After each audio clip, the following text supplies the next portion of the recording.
Halo teman-teman, apa kabar? Semoga sehat selalu ya. Kita bertemu lagi di channel Progress Tech bersama saya, Protus Tanuhandaru.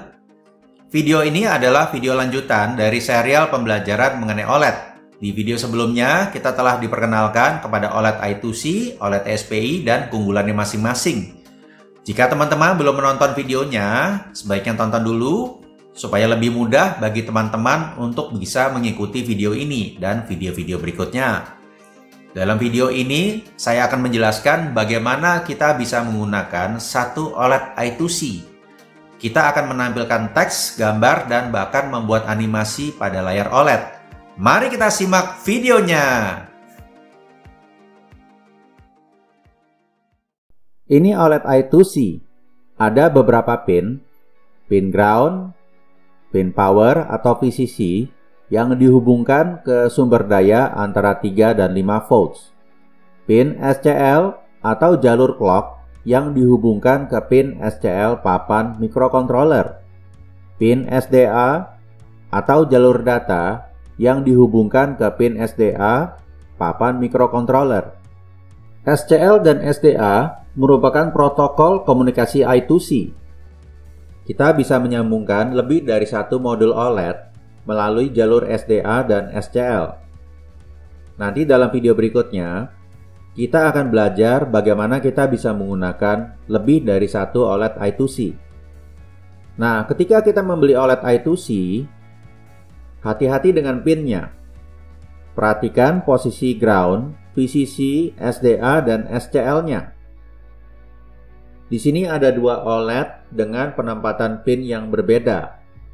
Pin VCC OLED sebelah kiri merupakan pin ground OLED sebelah kanan.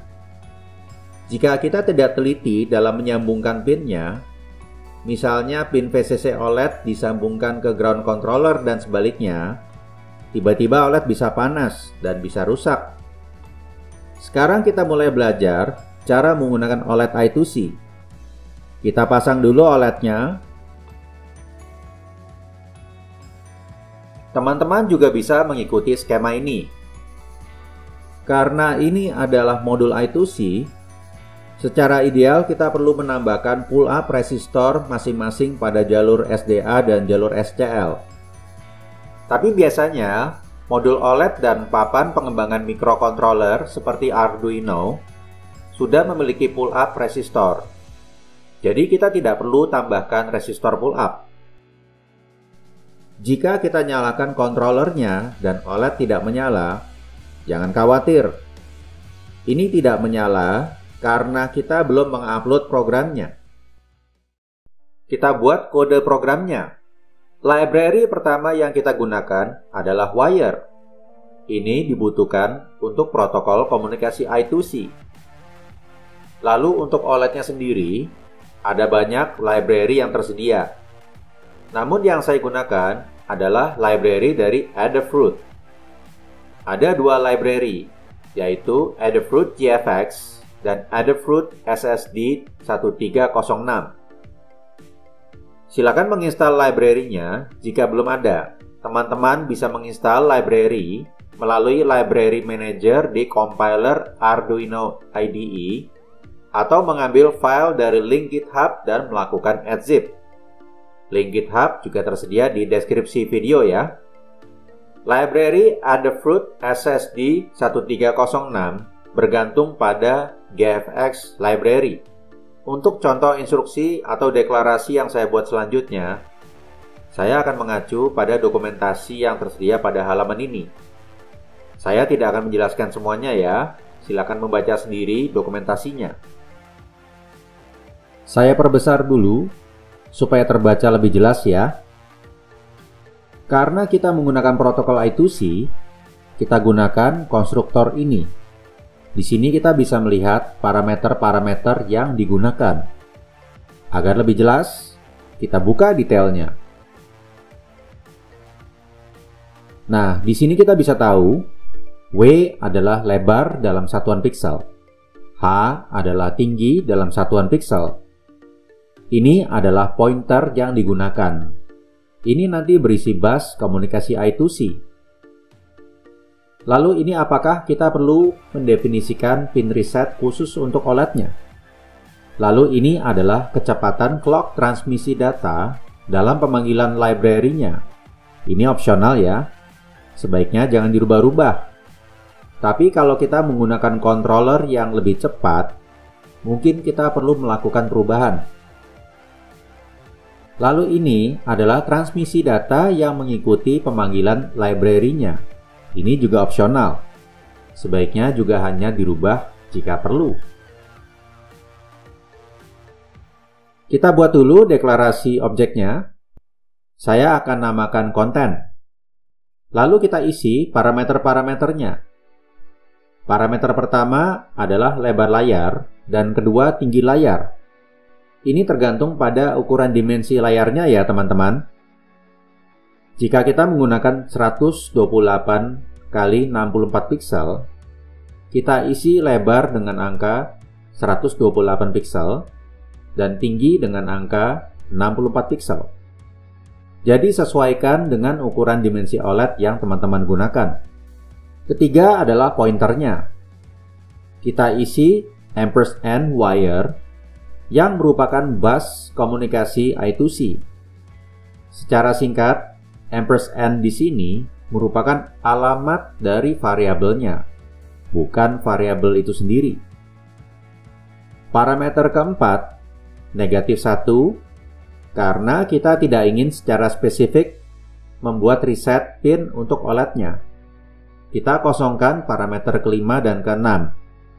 Jika dikosongkan, berarti nilai default akan digunakan. Lalu apa berikutnya? Dalam fungsi setup, kita tentukan dulu baud rate komunikasi agar kita bisa tahu apakah OLED kita bermasalah melalui serial monitor. Nanti kita buat pesannya. Lalu kita perlu memulai modul OLED. Kita lihat lagi dokumentasinya. Di sini ada fungsi begin. Kita coba lihat detail fungsi tersebut ya. Parameter pertama menentukan apakah kita ingin memberikan sumber daya 3,3 volt atau sumber daya eksternal. Biasanya kita akan menggunakan sumber daya 3,3 volts. Parameter kedua menentukan alamat yang kita gunakan. 0x3c atau 0x3d, tergantung pada penempatan resistor di belakang modul. Dalam video berikutnya, kita akan belajar bagaimana kita bisa mengatur alamat dengan memindahkan resistor ini. Alamat defaultnya biasanya adalah 0x3c. Parameter ketiga digunakan untuk mengatur perilaku reset, khususnya jika kita menggunakan lebih dari satu OLED. Kita biarkan saja, karena dalam video ini kita hanya menggunakan satu OLED. Parameter keempat digunakan apabila kita menggunakan lebih dari satu OLED dan ingin ada pengaturan yang berbeda untuk mengatur semua komponennya, termasuk layar, yang menggunakan jalur komunikasi yang sama. Kita biarkan saja, nilai defaultnya adalah true. Nah, kita coba gunakan fungsinya ya teman-teman. Konten begin dengan parameter pertama SSD 1306 underscore switch cap VCC, karena kita menggunakan sumber daya 3,3 volts. Parameter kedua 0x3c atau 0x3d, tergantung pada posisi resistor yang ada di belakang ya teman-teman. Kita kosongkan parameter ketiga dan keempatnya. Nah, kita bisa menggunakan kondisi untuk memberitahu kita apakah modul OLED sudah aktif. Jika display tidak tersedia, akan muncul pesan alokasi modulnya gagal. Mengapa gagal? Salah satunya mungkin karena alamatnya tidak tepat. Jika alamatnya tidak ketemu, ya coba gunakan I2C scanner untuk mencari alamat I2C yang tersedia. Kalau masih nggak ketemu, kemungkinan lainnya adalah modulnya rusak. Jadi kita tambahkan kondisi if, lalu tanda asterisk di depan konten begin. Dalam fungsi if, kita tampilkan pesan melalui serial monitor modul OLED gagal dimulai. Sekarang kita coba tampilkan kata-kata ya. Kita tempatkan pada posisi-posisi pixel tertentu. Namun sebelumnya, kita buat dulu instruksi konten clear display untuk membersihkan konten setiap kali microcontroller dinyalakan atau di-reset. Untuk menampilkan kata-kata, kita gunakan dokumen referensi tambahan dari halaman ini karena beberapa fungsi merupakan bagian dari library Adafruit JFX. Link juga tersedia di deskripsi video ya teman-teman. Jadi semoga teman-teman paham ya. Ada fungsi-fungsi dari library SSD 1306 dan ada fungsi-fungsi dari JFX. Nah, kita mulai dengan mengatur warna teks yang ingin ditampilkan. Memang OLED ini hanya memiliki satu warna, tapi kita perlu mendeklarasikan warna tersebut. Di sini ada set text color, namun sayangnya tidak dijelaskan apa yang perlu diisi sebagai parameternya. Di sini hanya tertulis unsigned 16-bit integer. Nah, untungnya jenis OLED I2C yang kita gunakan sekarang ini hanya memiliki satu warna, yaitu putih. Artinya, library hanya mengenal warna putih dan hitam. Jadi kita tulis content set text color dengan parameter white. Untuk parameter ini, jangan masukkan kode warna RGB ya. Misalnya 0xFFFF untuk putih dan sebagainya. Library tidak mengenal kode-kode warna seperti ini. Berikutnya kita tentukan posisi kata yang ingin ditampilkan. Di sini ada fungsi set cursor dengan parameter pertama adalah posisi X dan parameter kedua adalah posisi Y. Kita tulis set cursor dengan parameter pertama misalnya 10 dan parameter kedua 10. Lalu kita atur ukuran fontnya. Nah, kita bisa mengatur ukuran font dengan set text size. Angka 1 untuk font terkecil, angka 2 untuk font yang lebih besar, dan seterusnya. Ada set text size yang menggunakan satu parameter, ada yang menggunakan dua parameter. Untuk yang menggunakan dua parameter, parameter pertama menentukan ukuran teks secara horizontal. Parameter kedua menentukan ukuran teks secara vertikal. Kita masukkan dulu yang menggunakan satu parameter. Content set text size dengan parameter angka 1. Lalu kita tampilkan konten kata yang kita mau tulis. Content print, lalu kata yang ingin dituliskan, misalnya silahkan. Sekalian kita buat kata berikutnya ya. Kita tempatkan pada posisi 10 dan 30. Lalu ukuran fontnya 2. Konten kata subscribe. Nah, jangan lupa subscribe ya teman-teman. Lalu berikutnya kita tambahkan instruksi display. Kalau enggak, nanti nggak muncul. Kita coba compile dulu dan upload ya. Nah, seperti ini ya teman-teman. Kata subscribe lebih besar daripada silakan. Sekarang kita tambahkan parameter kedua untuk ukuran teksnya. Untuk yang di atas, kita tambahkan 2 untuk parameter kedua. Untuk yang di bawah, kita tambahkan 1 untuk parameter kedua. Sekarang kita lihat apa yang terjadi. Tulisan silakan menjadi memanjang secara vertikal. Tulisan subscribe menjadi gepeng. Oke, sekarang kita buat lebih beranimasi ya. Kita ingin membuat teksnya berjalan dari kiri ke kanan. Bagaimana caranya? Kita lihat dokumentasinya lagi. Kali ini kita kembali ke dokumentasi SSD 1306. Ada fungsi scroll right, scroll left, dan sebagainya. Kita coba gunakan scroll right ya. Kita lihat dulu detail informasinya.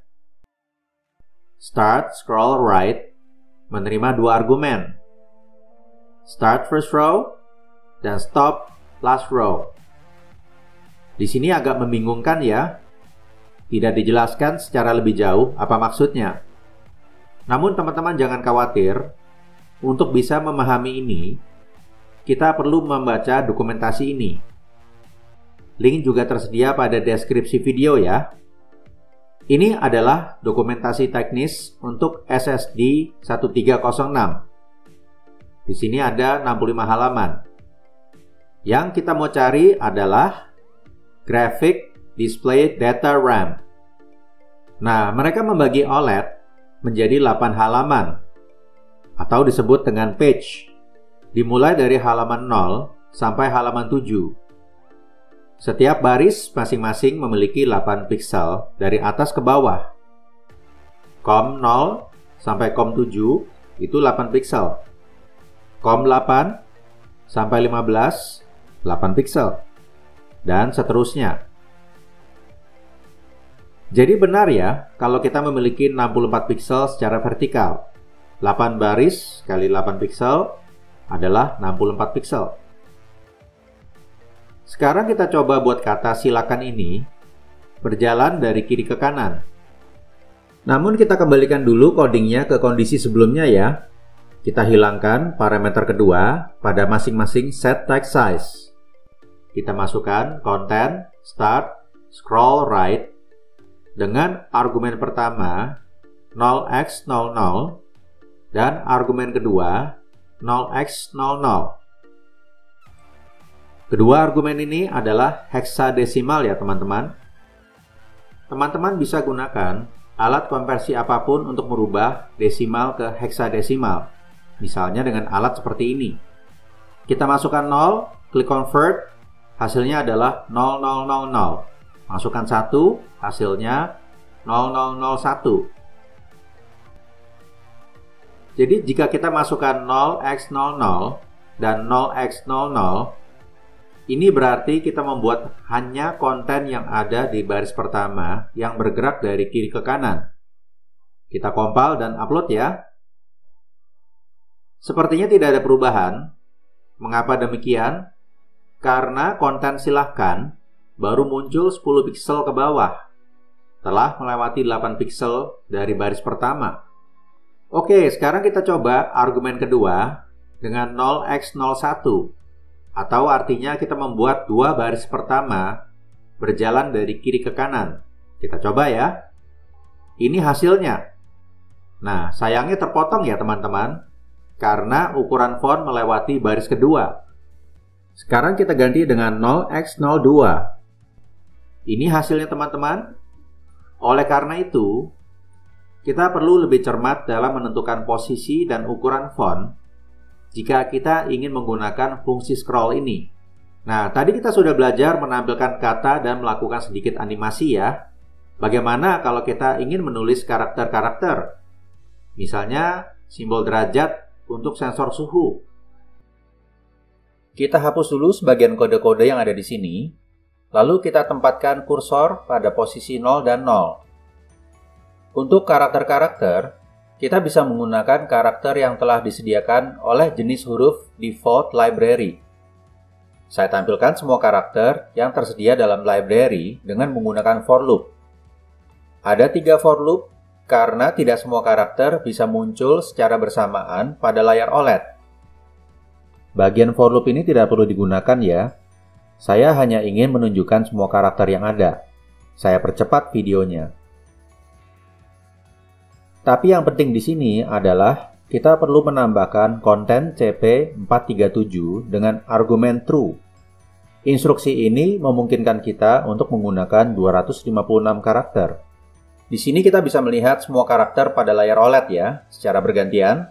Karakter pertama, kedua, dan seterusnya. Nah, di sini kita bisa melihat simbol derajat. Kita coba gunakan ya. Kita hapus dulu kode-kode yang tidak perlu ya. Kita ketikkan content write index ke 248. Setelah itu kita tambahkan content print C. C di sini adalah Celsius. Kita perbesar dulu ukuran fontnya ya. Seperti ini teman-teman. Lalu bagaimana jika kita tidak suka dengan simbol derajat ini? Atau kita tidak menemukan karakter-karakter yang kita ingin gunakan? Kita bisa menggambar simbol kita sendiri. Sekarang kita belajar membuat gambar ya. Sederhananya, kita ingin membuat sebuah lingkaran. Dalam dokumentasi Adafruit GFX, ada fungsi drawCircle yang menerima 4 argumen. Argumen pertama adalah posisi X, argumen kedua posisi Y, argumen ketiga radius atau jari-jari lingkaran, dan argumen keempat adalah warna. Kita coba ya. Kita hapus dulu bagian-bagian yang tidak perlu. Kita ketikkan konten drawCircle dengan argumen posisi X 20, posisi Y 20, radius 3, dan warna white. Lalu kita rubah posisi huruf C ke posisi 27 dan 20. Kita upload ya. Seperti ini ya teman-teman. Karena ini adalah lingkaran, bentuknya lebih sempurna daripada karakter yang disediakan oleh library. Nah, ada cara lain nih teman-teman. Kita bisa menggambar array bitmap. Dengan fungsi bitmap ini, kita bisa menggambar karakter kita sendiri. Tidak hanya karakter derajat, tapi bisa simbol atau ikon lain seperti ikon WiFi, hati, dan sebagainya. Kita baca lagi dokumentasi Adafruit GFX. Di sini ada fungsi drawBitmap yang menerima 6 argumen. Argumen pertama adalah posisi X dimulainya gambar. Argumen kedua, posisi Y dimulainya gambar. Argumen ketiga adalah array bitmap yang kita ingin gambarkan. Kita nanti akan buat array bitmapnya ya. Lalu argumen keempat adalah lebar bitmap dalam satuan pixel. Argumen kelima adalah tinggi bitmap dalam satuan pixel. Dan argumen keenam adalah warna. Kita coba ya teman-teman. Kita mulai dengan membuat array bitmap terlebih dahulu, atau tepatnya nilai untuk argumen ketiga dalam fungsi drawBitmap. Jadi ceritanya, kita mau membuat gambar bitmap dengan menggunakan gambar ini, sebuah lingkaran. Ini hanya aplikasi Microsoft Excel ya teman-teman, yang saya gunakan untuk mempermudah proses penggambaran. Bagian atas adalah lebar gambar dalam satuan pixel atau 8 bit. Setiap baris yang ada di sini akan menjadi sebuah data dalam array. Bagian samping adalah tinggi pixel. Khusus untuk lebar gambar atau bagian ini harus kelipatan 8 bit. Teman-teman tidak bisa menempatkannya secara sembarangan, seperti ini atau ini. Nanti gambarnya bisa berantakan. Lalu bagaimana jika kita ingin membuat gambar yang lebih besar? Nanti kita lihat contoh yang lebih rumit ya. Untuk sekarang ini, kita coba menggambar yang ini dulu. Kita deklarasikan dulu variabel array bitmapnya. Kita ketik const unsigned char procmem. Procmem di sini berarti kita menggunakan flash memory dari perangkat. Lalu nama variabel, misalnya derajat bitmap. Karena ini adalah array, kita berikan kurung siku buka dan tutup. Lalu kita isi arraynya. Nah, biasanya array diisi seperti ini jika kita menggunakan binary, atau seperti ini jika kita menggunakan heksadesimal. Memanjang ke kanan. Kita akan menggunakan binary karena sulit bagi kita untuk menggambar karakter dengan menggunakan heksadesimal. Sebelumnya, kita telah mendefinisikan tinggi 7 pixel atau 7 baris. Berarti kita memiliki sebanyak 7 data binary 8 bit. 8 bit di sini adalah jumlah pixel dari kiri ke kanan. Lalu berikutnya, kita atur mengikuti gambar yang telah kita buat, agar mudah untuk menggambar karakternya.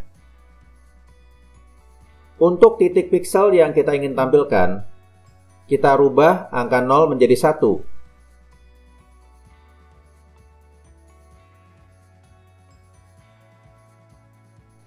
Nah, sudah ya teman-teman. Lalu di bagian bawah, kita hapus dulu bagian-bagian yang tidak perlu. Kita ketikkan konten drawBitmap dengan argumen pertama posisi X, misalnya 10, argumen kedua posisi Y, misalnya 10. Lalu argumen ketiga, nama variabel array bitmap yang kita telah buat sebelumnya, yaitu derajat bitmap. Lalu argumen keempat, panjang pixel, yaitu 8. Dari mana angka 8 ini? Dari sini teman-teman, ada 8 pixel. Lalu argumen kelima, tinggi piksel, yaitu 7, yang kita dapatkan dari bagian ini. Dan argumen keenam, warna, yaitu white. Untuk huruf C, kita tempatkan pada posisi 20 dan 10. Kita upload. Sepertinya ada yang salah ya. Oh, di bagian ini kurang titik koma. Kita coba upload lagi. Nah, pertanyaannya teman-teman, mengapa kita perlu menggunakan cara ini? Supaya kita bisa menggunakannya dimanapun. Kita hanya perlu memanggil array bitmap tersebut dengan fungsi draw bitmap. Nah, sekarang bagaimana jika kita membutuhkan gambar yang lebih besar?